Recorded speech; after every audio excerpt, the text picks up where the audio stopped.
भारत और चाइना के बीच का सीमा विवाद काफी समय से चलता आ रहा है। अभी के रिसेंट अपडेट के मुताबिक चाइना से कुछ सैटेलाइट तस्वीरें सामने आई हैं, जिसमें साफ तौर पर ये देखा जा सकता है कि लद्दाख के पैंगोंग त्सो लेक पर चाइना एक ब्रिज का निर्माण कर रहा है। इसके अलावा भी भारत के कई इलाकों पर चाइना अपना दावा करता है, जिसमें से ही एक है अरुणाचल प्रदेश, जो कि भारत का 24वां स्टेट है, जिस पे चाइना की बुरी नजर बहुत सालों से है, क्योंकि चाइना अरुणाचल प्रदेश को अपना इलाका मानता है और इसे दक्षिणी तिब्बत कहता है। अब सवाल ये आता है कि भला चाइना भारत के इस राज्य पे आखिर कब्जा क्यों करना चाहता है? इसमें ऐसी क्या खास बात है और क्या है ये पूरा विवाद, आइए डिटेल्स में जानते हैं। भारत और चाइना के बीच 3500 किलोमीटर लंबी सीमा रेखा है, जिसे मैकमोहन लाइन कहा जाता है, लेकिन चाइना इस विभाजन रेखा को सही नहीं मानता और यहीं से इस विवाद की शुरुआत हुई। साल 1914 में ब्रिटेन, चाइना और तिब्बत के बीच शिमला में एक बैठक हुई, जिसमें ब्रिटिश इंडिया और तिब्बत के बीच 890 किलोमीटर लंबी सीमा रेखा खींची गई, जिसके तहत तवांग यानी अरुणाचल प्रदेश को भारत का ही अंग माना गया। लेकिन इस बैठक का कोई रिटन रिकॉर्ड नहीं रखा गया और चाइना के प्रतिनिधियों ने उस वक्त के तत्काल मैप पर दस्तखत तो कर दिए, लेकिन बाद में बने डिटेल्स मैप पर दस्तखत नहीं किए। इसके बाद से ही चाइना का कहना है कि उसे धोखे में रखकर मैकमोहन लाइन को खींचा गया था और यही वजह है कि चाइना मैकमोहन लाइन को नहीं मानता। चाइना का यहाँ तक कहना है कि भारत और उनके बीच कभी भी आधिकारिक तौर पर बॉर्डर खींची ही नहीं गई। चाइना पूरे अरुणाचल प्रदेश पर अपना दावा करता है। शुरुआत में तो चाइना सिर्फ अरुणाचल प्रदेश के उत्तरी हिस्से तवांग को लेकर दावा करता था, जो यहाँ का एक बहुत खूबसूरत शहर है,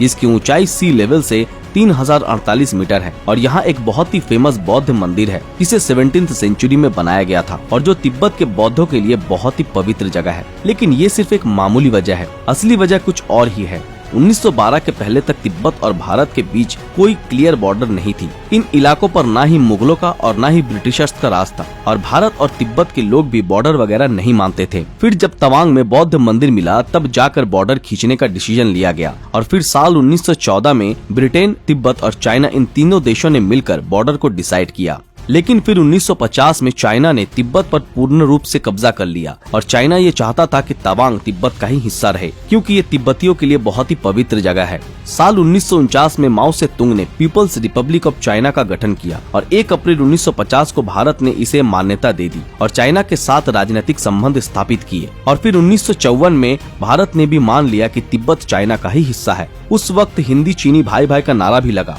लेकिन इसके बाद चाइना ने अपने गंदे इरादे दिखाने शुरू किए और भारत के कई इलाकों में 1950 के वक्त से अतिक्रमण करना शुरू कर दिया था। 1957 में चाइना ने अक्साई चीन के रास्ते पश्चिम की ओर 1794 मीटर लंबी सड़क बनाई और इंडिया चाइना बॉर्डर पर इन देशों की लड़ाई पहली बार 15 अगस्त 1959 को हुई। फिर 1962 में हुए इंडिया चाइना युद्ध में चाइना जीतने के बाद भी इन इलाकों से पीछे हट गया था, लेकिन हर वक्त चाइना अपनी गंदी नीयत दिखाता रहता है। हालांकि पूरी दुनिया ये जानती है कि अरुणाचल प्रदेश ऑफिशियली भारत का ही हिस्सा है। 2 जून 2017 को पीएम नरेंद्र मोदी ने रशिया में हुए इंटरनेशनल इकोनॉमिक फोरम के पैनल डिस्कशन में कहा था कि भले ही भारत और चाइना के बीच बॉर्डर को लेकर विवाद हो, लेकिन दोनों देशों के बीच बॉर्डर पर पिछले 40 सालों से कोई गोलीबारी नहीं हुई है। भारत और चाइना के बीच संबंध तब से तनावपूर्ण हो गए जब से जून 2020 में गलवान घाटी में दोनों देशों की आर्मी के बीच काफी हिंसक लड़ाई हुई, जिसमें हमारे 20 जवान शहीद हुए और चाइना के 4 सैनिक मारे गए थे। अप्रैल 2017 में तिब्बती धर्मगुरु दलाई लामा ने अरुणाचल प्रदेश का दौरा किया था, जिसपे चाइना ने कड़ा विरोध जताते हुए कहा था कि भारत को इसकी परमिशन नहीं देनी चाहिए, क्योंकि भारत को इससे कोई फायदा नहीं होने वाला है। चाइना ने एक और चाल चलते हुए अरुणाचल प्रदेश के, जिसे वो जैंगनन कह के पुकारते हैं, उसके 15 जगहों के नाम को चीनी, तिब्बती और रोमन वर्ड में कन्वर्ट कर दिया है और चाइना ने ये चीज पहले भी साल 2017 में की थी। इन सब चीजों को देखने और समझने के बाद भारत की तरफ से चाइना को बस एक ही जवाब मिलता है और वो ये कि चाहे जो भी हो, अरुणाचल प्रदेश भारत का ही एक अभिन्न हिस्सा है, जिसे कोई भी छीन नहीं सकता। गाइस, आपको क्या लगता है, क्या भारत को इन मामलों को सख्ती से हैंडल करना चाहिए या फिर इन सब चीजों को यूं ही इग्नोर कर देना चाहिए? अपनी राय नीचे कमेंट में जरूर बताएं।